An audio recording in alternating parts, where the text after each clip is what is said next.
Hi comrades, this is NSSR Nakka Shivshankar Advocate High Court of AP and Trial Courts మిత్రులారా, ఈరోజు ప్రస్తుతం ఈ సమాజంలో సామాన్యులు అంటే ముఖ్యంగా మధ్యతరగతి, దిగువ మధ్యతరగతి, పవర్టీ లైన్ వారు, ప్రజానికం వారి పిల్లల విద్యకై ఎంత బాధపడుతున్నారో మనం రెండు ముక్కల్లో మనం చర్చించుకున్నాం. మిత్రులారా, ఏదైతే ప్రభుత్వ పాఠశాలలు ఉన్నాయో ఈ రోజున ప్రభుత్వ పాఠశాలలో ప్రభుత్వం వారు అందిస్తున్నటువంటి సౌకర్యాలన్నీ కూడా బేష్గా ఉన్నాయి, అంటే బాగున్నాయి, అన్నీ చాలా బాగున్నాయి. వారికి మధ్యాహ్న భోజనం కానీ లేదు వారికి ఇచ్చేటటువంటి యూనిఫామ్స్ కానీ. అయితే ఇందులో మనం కొంత ప్రభుత్వ పాఠశాలలలో ఉన్నటువంటి ఉపాధ్యాయులు పారదర్శకతతో ఉత్తమ విద్యను అందించేందుకు ప్రయత్నించాల్సిన అవసరం ఉంది. అంటే వారు కేవలం ప్రభుత్వం ఏవైతే నిబంధనలు విధిస్తుందో ఆ నిబంధనలను సాటిస్ఫై చేసేటటువంటి విధంగానే కాకుండా విద్యార్థుల్లో ఉన్నటువంటి ప్రతిభను వెలికితీసి విద్యార్థులను మరింత అత్యున్నతమైనటువంటి ప్రతిభావంతులుగా తీర్చిదిద్దాల్సిన బాధ్యత ఉంది. అయితే మరొక విషయం ఏంటంటే మిత్రులారా, ప్రైవేటు విద్యారంగం అనేది ఏ దేశంలో అయినా ప్రైవేటు విద్యారంగం అనేది ఎంత మేరకు ఉండాలో అంత మేరకే ఉండాలి. అంటే ఎంత మేరకు అంటే ప్రైవేటు విద్యారంగంలో కూడా సామాన్యులు కూడా అతి సులభంగా విద్యను అందుకునే విధంగా వారి యొక్క ఫీజు స్ట్రక్చర్స్ ఉండాలి. ఈ రోజున ప్రైవేటు విద్యారంగంలో వారు వసూలు చేస్తున్నటువంటి ఫీజులు ఏ విధంగా ఉంటున్నాయి, వారు ఏ విధంగా బుక్స్ ఇల్లీగల్గా ఉంటున్నారో ఆ బుక్స్కి వారు ఎంత కలెక్ట్ చేస్తున్నారు, ఇవన్నీ కూడా ప్రభుత్వం మానిటరింగ్ చేసి అంటే పర్యవేక్షించి వారికి కొన్ని గైడ్ లైన్స్ ఇచ్చి మీరు ఎంత గొప్ప విద్యా సంస్థ అయినప్పటికీ కూడా సామాన్య అంటే రైట్ టు ఎడ్యుకేషన్ యాక్ట్ని కొంతమేరకు అమలు చేస్తున్నప్పటికీ కూడా ప్రైవేట్ విద్యా సంస్థల్లో కూడా అమలు చేస్తున్నప్పటికీ కూడా అంటే కొంతమేరకే కదా ఆ అవకాశం ఉన్నది విద్యార్థులకి, పేద విద్యార్థులకి. కానీ మిగిలిన వారు కూడా ఆ యొక్క చట్టం ఫలాలను అందుకోవాలంటే అదేవిధంగా ఖచ్చితంగా గవర్నమెంట్ ప్రైవేట్ విద్యా సంస్థలపై ఎస్పెషల్లీ నేను చెప్పేది ఏంటంటే వసతులపై అనేది సహజంగా వారికి ఉన్నటువంటి ఇన్ఫ్రాస్ట్రక్చర్ని బేస్ చేసుకుని వారికి ప్రొవైడ్ చేస్తూ ఉంటారు. ముఖ్యంగా నేను చెప్పేది ఏంటంటే ఫీజుల విషయంలో దోపిడీ విధానాన్ని అరికట్టాలి. ఇప్పుడు ప్రజెంట్ ఈ స్కూల్స్ అడ్మిషన్స్ సమయం జరుగుతుంది. ప్రైవేటు విద్యా సంస్థలు ఎంత పోటాపోటీగా వారి యొక్క ప్రచారాన్ని నిర్వహించి వారి యొక్క విద్యా సంస్థల్ని అభివృద్ధి చేసుకునేందుకు ప్రయత్నిస్తున్నారో అదే విధంగా ప్రభుత్వ విద్యా సంస్థలు కూడా ఆ యొక్క ఉపాధ్యాయులందరూ కూడా ఈ విధంగా క్యాంపెయినింగ్ తిరిగి వారి యొక్క ఎవరైతే విద్యార్థులు ఉన్నారో విద్యార్థుల తల్లిదండ్రులలో ఒక నమ్మకాన్ని క్రియేట్ చేసి వారు ప్రభుత్వ విద్యా సంస్థలలో చేరేటట్టు చేసి వారికి మంచి ఫలితాలు ఇచ్చే విధంగా వారు కృషి చేసినట్లయితే కనుక ఖచ్చితంగా ప్రభుత్వ విద్య అనేది నమ్మకాన్ని పొందుతుంది. అదేవిధంగా అత్యధికంగా అందులో ప్రతిభావంతులు తయారయ్యేటటువంటి అవకాశం ఉంది. మిత్రులారా, మేము కూడా ప్రభుత్వ విద్యా సంస్థలో చదివిన వారమే. అయితే ఇప్పుడు ప్రైవేటు విద్యారంగంతో ప్రభుత్వ విద్యారంగం ఎందుకు పోటీ పడలేకపోతుందన్న విషయాన్ని ఆలోచించినట్లయితే కనుక ఎక్కడైతే డెడికేషన్ అనే ఒక పాయింట్ ఆఫ్ వ్యూలో మనం ఆలోచించినట్లయితే కనుక ప్రైవేటు విద్యారంగంలో వారు సిలబస్ని విద్యార్థులకు అందించే విధానం కానీ వారు కండక్ట్ చేసేటటువంటి ఎగ్జామినేషన్ విధానం కానీ పిల్లల్ని ఎక్కడ ఏ సబ్జెక్టులో వీక్గా ఉన్నారో ఆ సబ్జెక్ట్ను వాళ్ళని ప్రతిభావంతులుగా మార్చేందుకు వారు తీసుకునే చర్యలు కానీ చాలా గొప్పగా ఉంటున్నాయి. అందుకే ప్రైవేటు విద్యారంగం పట్ల ప్రజానీకం మొగ్గు చూపుతున్నారని చెప్పడానికి ఇది ఒక ప్రధాన కారణం. అదేవిధంగా కాంపిటేటివ్ ఎగ్జామ్స్లో వారు రీచ్ అవ్వడానికి అనుకూలంగా ఆ విద్యా విధానం అనేది వారు అమలు చేస్తారు.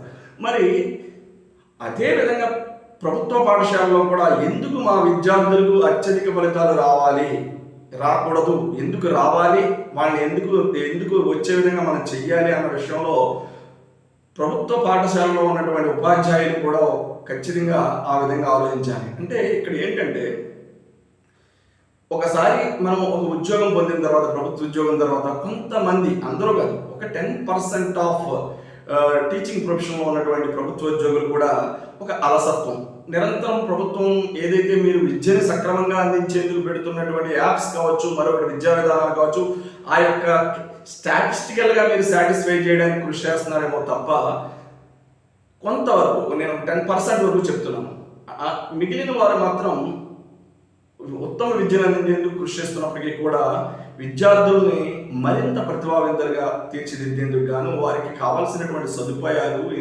అదేవిధంగా సిలబస్ స్ట్రక్చర్, అదేవిధంగా వారికి ఎప్పుడు కూడా నిరంతరం అసైన్మెంట్స్ కండక్ట్ చేయడాలు, ఏ సబ్జెక్ట్ అయితే వారు వీక్గా ఉన్నారో ఆ సబ్జెక్ట్లో వారిని స్టూడెంట్ను ఓన్ చేసుకుని ఆ విధంగా డెవలప్ చేయడం అనే డెడికేషన్ అనేది లోపించడం వల్లే ప్రభుత్వ విద్యా విధానంలో కొంత మధ్యతరగతి కానీ, దిగువ మధ్యతరగతి కానీ, ఆ దిగువ తరగతి వారు కానీ, పేదవారు అంటే నేను చెప్పేది అది, వారు ప్రభుత్వ విద్యారంగం వైపు వెళ్ళలేకపోతున్నారు. మరి అలా అని చెప్పేసి ప్రైవేట్ విద్యారంగం వైపు వెళ్ళాలంటే తట్టుకోలేని ఫీజులు. మనం నిరంతరం కూడా ప్రైవేట్ విద్య, మాకు ఈ యూనివర్సిటీస్ వస్తున్నాయి, ఈ విద్యా సంస్థలు తెస్తున్నాం, ఇది కాదు మనం చెప్పాల్సింది. ఏ ఫీజ్ స్ట్రక్చర్కి మీరు ఆ విద్యా సంస్థలని తీసుకొస్తున్నారు, ఏ ఫీజ్ స్ట్రక్చర్కి పేదలకు అందుబాటులో ఉన్నాయి ఆ విద్యా సంస్థలు అందించేటటువంటి విద్యలు అన్నది మీరు చూడాలి.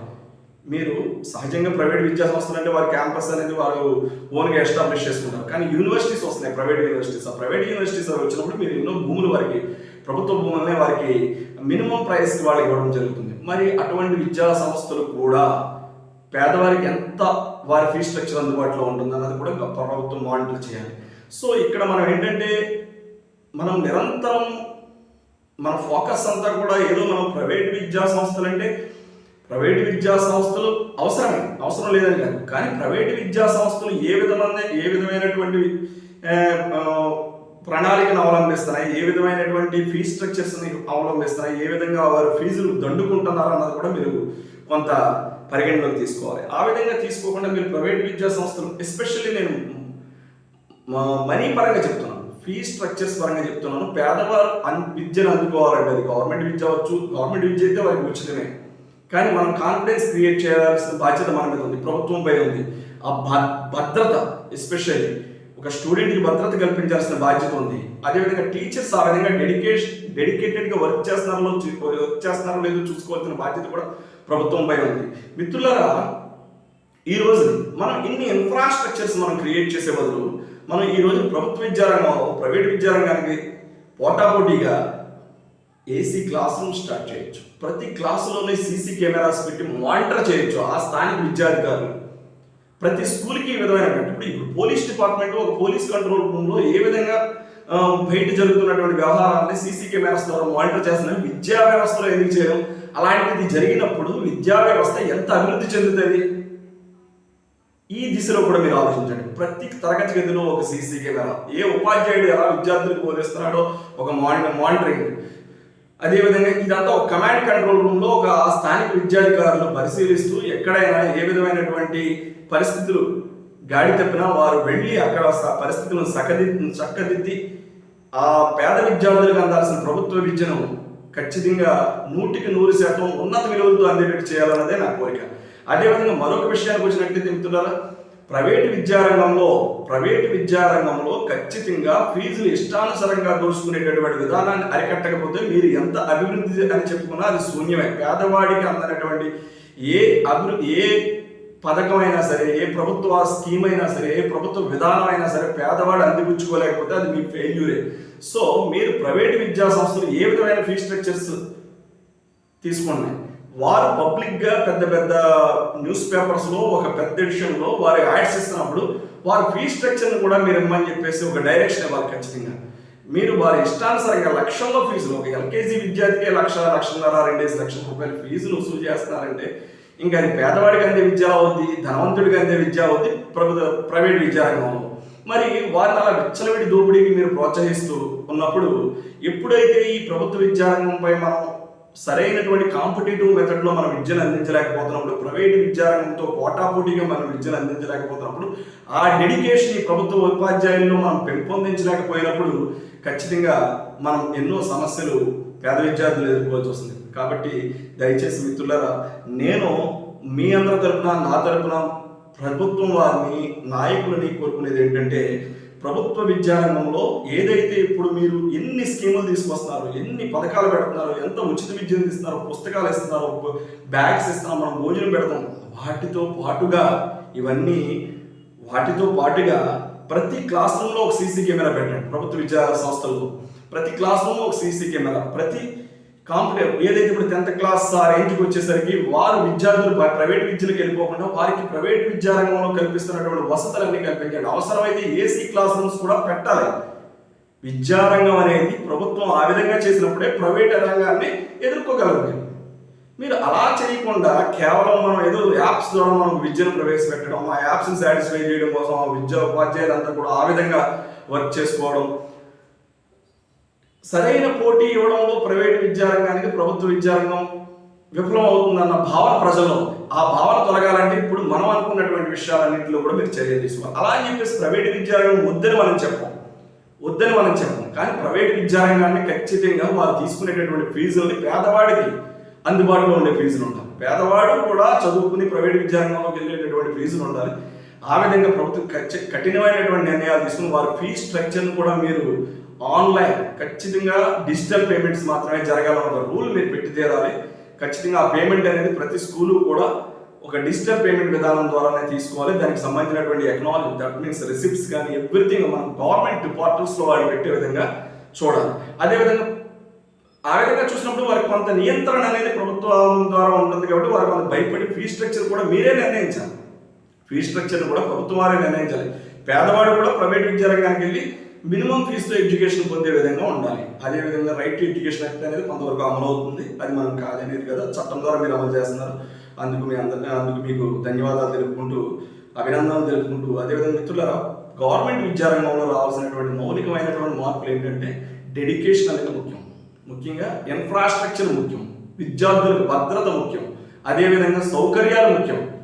విద్యార్థులకి ఈ రోజుని మధ్యాహ్న భోజనం వాళ్ళ విద్యార్థి ఒక పేద విద్యార్థి తింటున్నాడంటే ఒక స్కూల్కి వెళ్ళి ఆ బిడ్డ ఆ సమయానికి అన్నం తింటున్నాడో లేదో, ఆ సమయానికి భోజనం చేస్తున్నాడో లేదో ఇంటికాడ తండ్రి లేదా తల్లి ఒక లింక్ ద్వారా అక్కడ స్కూల్లో ఏం జరుగుతుందో మానిటర్ చేసుకునేటటువంటి పరిస్థితి మీరు కల్పించినట్లయితే కనుక 100% మీకు ఈ ప్రభుత్వ విద్యారంగాన్ని ఉన్నత శిఖరాలకు తీసుకెళ్ళగలం. అదేవిధంగా ప్రతి క్లాస్ రూమ్ని ఏసీ తరగతి చేయొచ్చు. మనం ఖర్చు పెట్టేటటువంటి బడ్జెట్లో ప్రతి క్లాస్ రూమ్ తీసుకుని ప్రభుత్వ విద్యారంగాన్ని ఉన్నత శిఖరాలకు తీసుకెళ్లాలని ఆకాంక్షిస్తూ, this is NSSR Nakka Sivashankar, advocate, high court of AP and trial courts. Contact 9855 9095 9.